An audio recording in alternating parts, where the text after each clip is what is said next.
Je vais commencer par décorer le pied de mon vase, donc pour ça je vais m'aider de ces petites roses autocollantes, donc ça j'ai trouvé chez Action. Au passage je vous dis toujours où j'achète mes petites bricoles, donc ça bah, vous voyez je tire, tout vient tout seul, voilà ça fait une ligne de rose, comme ça on est tranquille, et ça je vais venir le tourner tout simplement autour de mon pied pour faire comme si que ça serait un rosier grimpant.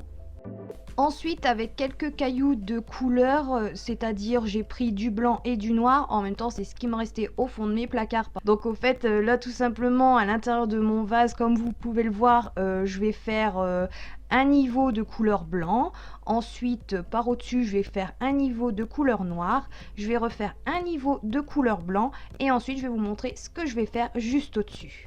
Le dernier niveau était un niveau de couleur blanc, donc au fait avec mes petites graines noires, je viens déposer simplement quelques petites graines au-dessus de ma couche de blanc pour dire de faire un petit contraste de couleur déco pour le dessus. Maintenant on va passer à l'étape décoration pour l'intérieur de notre petit vase. Pour ça je vais déposer une petite bougie senteur vanille à l'intérieur qui vient de chez Action, et je vais également utiliser des petites roses en mousse qui viennent aussi de chez Action.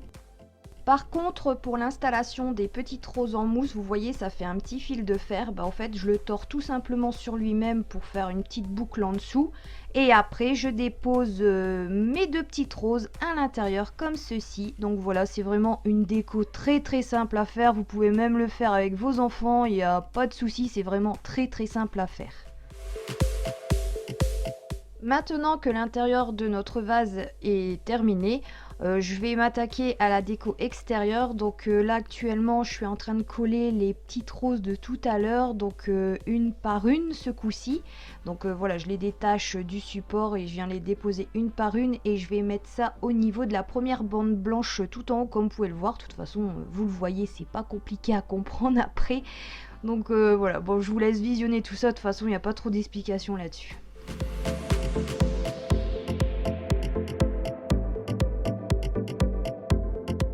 Je termine mon DIY en collant cette petite dentelle en stickers qui vient de chez Action. Donc là par contre c'est très simple à mettre, donc il faut juste bien le tendre pour éviter les petites bulles d'air juste en dessous. Et je viens mettre ça tout en haut de mon vase, de mon verre. Donc vraiment pour faire l'aspect dentelle sur le bord, enfin je trouve le rendu super joli.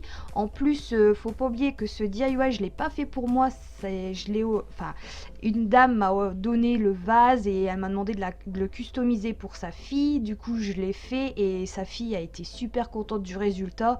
Et voilà, c'est ça que j'aime, c'est dire de démarrer d'une base simple en récupérant des choses, les transformer, et c'est ça que j'adore faire. Voilà, on peut toujours essayer de faire des trucs super jolis avec des choses simples, il faut juste avoir de l'imagination, et moi c'est ce que j'ai, je déborde d'imagination, j'adore ça.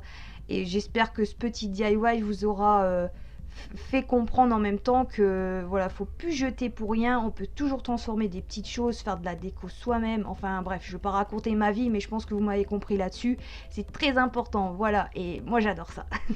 Ah oui, j'allais oublier, donc pour terminer vraiment ce petit DIY, je finis par déposer tout simplement deux petites billes de bulles d'eau à l'intérieur, donc blanches transparentes. Donc voilà, ce petit DIY est terminé et voici le résultat final. Je vous laisse visionner ça.